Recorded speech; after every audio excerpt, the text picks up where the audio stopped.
Dans une matinée froide et silencieuse, le commissariat local a reçu un appel troublant. Un voyageur, d'une voix tremblante, affirmait avoir vu quelque chose d'impossible à oublier au bord d'une route déserte. 2 policiers partirent immédiatement, sans savoir exactement ce qu'ils allaient trouver. Alors qu'ils avançaient sur cette route sombre, entourée d'arbres tordus et de silhouettes menaçantes, sous un ciel nuageux, une tension croissante s'installait dans la voiture de patrouille. En arrivant au point indiqué, la vue les laissa sans voix. Un cercueil sombre, usé et sinistre, reposait abandonné dans l'herbe au bord de la route. Les cœurs battant la chamade, les policiers s'approchèrent prudemment, observant chaque détail, tentant de comprendre ce que cela signifiait. Un morceau de tissu ensanglanté dépassait du bord, flottant au vent. Avalant leur appréhension, l'un des officiers ouvrit le couvercle, découvrant ce qui se trouvait à l'intérieur. Quelque chose d'aussi incroyable qu'il tomba à genoux, les larmes aux yeux, alors qu'il tentait de traiter la scène. Le froid du lever du jour enveloppait la petite ville de Vérone d'un brouillard épais, et le ciel gris semblait intensifier l'inquiétude qui prenait possession des policiers André et Gustavo. La ville, entourée de silence et d'ombre, révélait son côté le plus sombre ce jour-là. L'appel qu'ils avaient reçu semblait banal, mais la voix du voyageur au bout du fil disait autre chose. D'un ton hésitant et tremblant, l'homme rapporta avoir vu quelque chose de terrifiant au bord d'une route isolée, quelque chose qu'il peinait à décrire. Alors qu'André et Gustavo poursuivaient leur route dans cette route déserte, le paysage changeait et la ville familière s'éloignait peu à peu.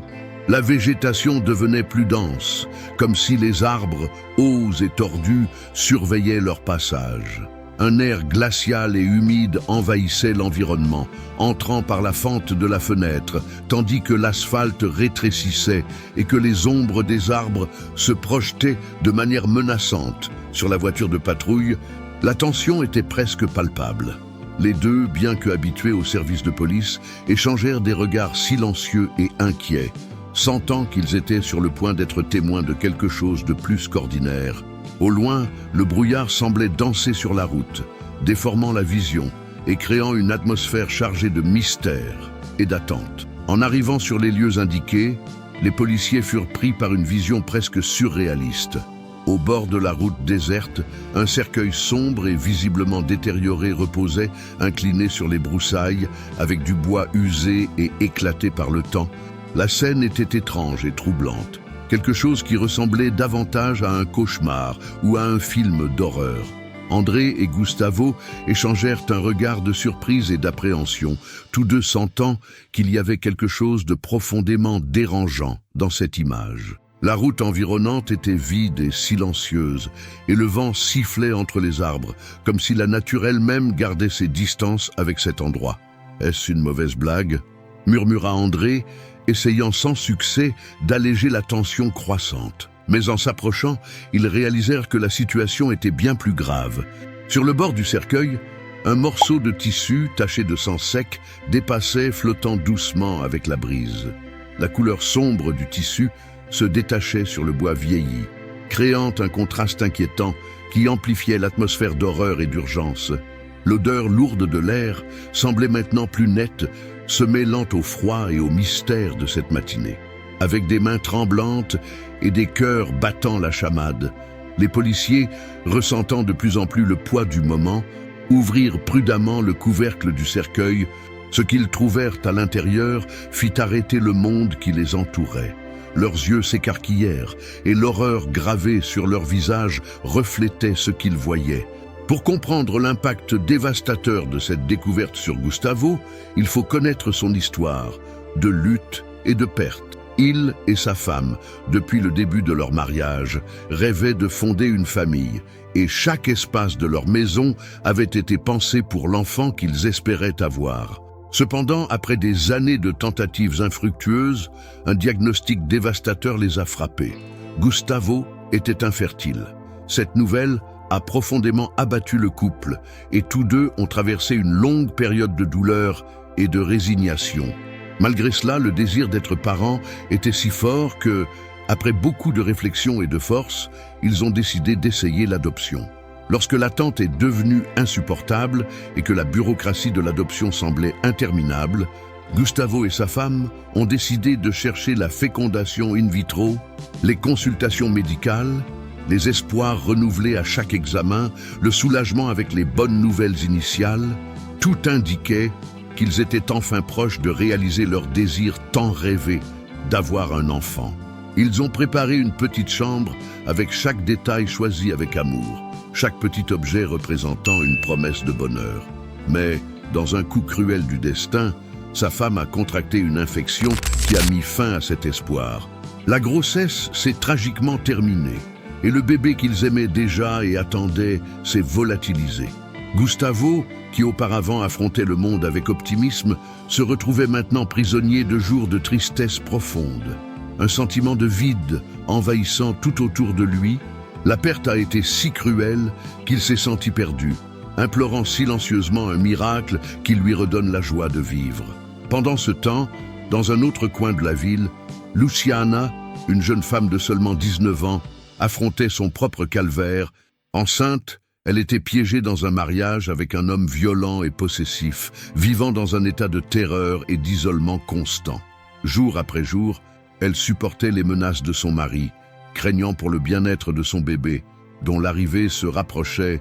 Les nuits de silence pesant et de larmes étouffées n'enfourchaient que l'angoisse, et la jeune femme savait que sa seule chance de sauver son enfant serait de fuir. Une nuit de désespoir, Luciana profita de l'ivresse de son mari pour s'échapper. Le cœur battant, elle conduisit sur la route sombre et sinueuse, sans savoir où elle allait, essayant juste de s'éloigner de cet enfer. Cependant, dans l'obscurité et le stress, elle perdit le contrôle de la voiture et colla violemment contre un arbre.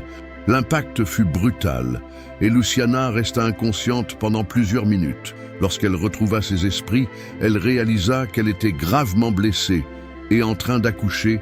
Désespérée, au milieu de douleurs intenses et d'une hémorragie qui augmentait à chaque instant, elle s'agrippa à la route à la recherche d'un abri. C'est alors qu'elle aperçut, au loin, le cercueil abandonné. Pour elle, ce n'était pas un symbole de mort, mais d'espoir, une dernière chance de protéger son enfant. Avec effort, elle s'allongea à l'intérieur du cercueil, qui était revêtu d'un tissu rembourré, et là, seule et sans force, elle donna naissance à son bébé. Luciana, cependant, était trop faible.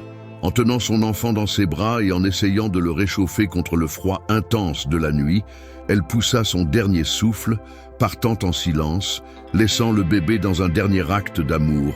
Le lendemain matin, sous un ciel encore nuageux qui semblait peser sur eux, les policiers André et Gustavo se préparèrent à ouvrir le cercueil. L'air froid était chargé d'une tension presque insupportable, et même le silence autour semblait attendre le dénouement. Gustavo, retenant sa respiration et essayant de contrôler le tremblement dans ses mains, a aidé à soulever le couvercle avec précaution. Lorsque le couvercle céda enfin, ce qu'ils virent fit stopper le temps. À l'intérieur du cercueil, Luciana était allongée, sereine et sans vie, mais tenant dans ses bras un petit bébé qui dormait paisiblement, insouciant du destin tragique de sa mère. Les yeux de Gustavo se sont remplis de larmes alors qu'il absorbait cette scène. C'était un contraste saisissant. La jeune mère, qui semblait être partie en paix avec un visage tranquille, et le bébé, si fragile et vulnérable, abrité dans le dernier geste d'amour et de protection de sa mère. Gustavo ressentit le poids de tout ce qu'il avait vécu ces dernières années, les luttes, les prières, le vide que la perte de son propre fils avait laissé. Mais en voyant ce bébé-là, si près et si dans le besoin, c'était comme si les murs de la souffrance s'effondraient. Il tomba à genoux, à côté du cercueil, sanglotant, tandis qu'il comprenait que sa prière, enfin, avait été exaucée. Là était le miracle qu'il avait tant demandé. Un enfant qui avait besoin d'une famille, d'un foyer et de l'amour que lui et sa femme avaient à offrir. Réalisant la profondeur de ce moment, André s'approcha silencieusement et, avec un geste de tendresse, prit le bébé dans ses bras.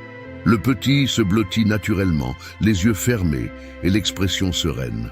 André tendit alors le bébé à Gustavo, disant doucement, d'une voix chargée de signification, « Je pense qu'il a besoin de toi, mon pote. » Gustavo, encore pris par l'émotion, reçut le bébé dans ses bras, ressentant une vague de chaleur et de but envahir son cœur. C'était comme si tout ce qu'il avait vécu jusqu'à ce moment l'avait préparé à être là, à cet instant, tenant ce petit miracle qui changerait désormais sa vie pour toujours. Les enquêtes révélèrent une histoire de courage et de sacrifice. Luciana, la jeune mère, avait été victime d'un mariage marqué par la violence et la peur.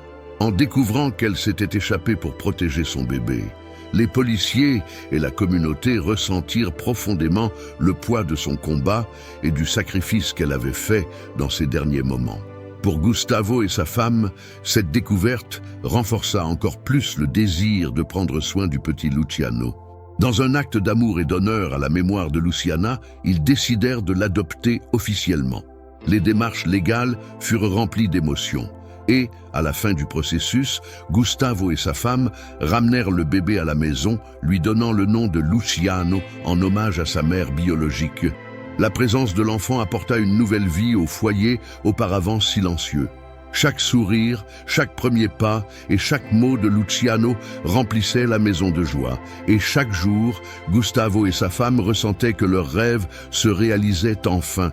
Luciano grandit entouré d'amour et savait toujours du sacrifice de sa mère.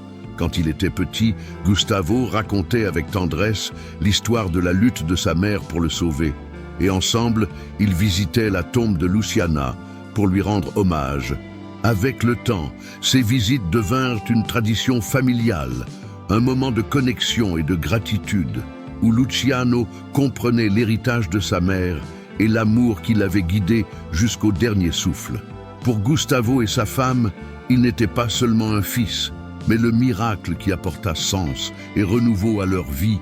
Si cette histoire a touché votre cœur, si vous avez ressenti la profondeur du sacrifice et la force de l'amour qui a transformé la vie de Gustavo et sa femme, n'hésitez pas à soutenir la chaîne.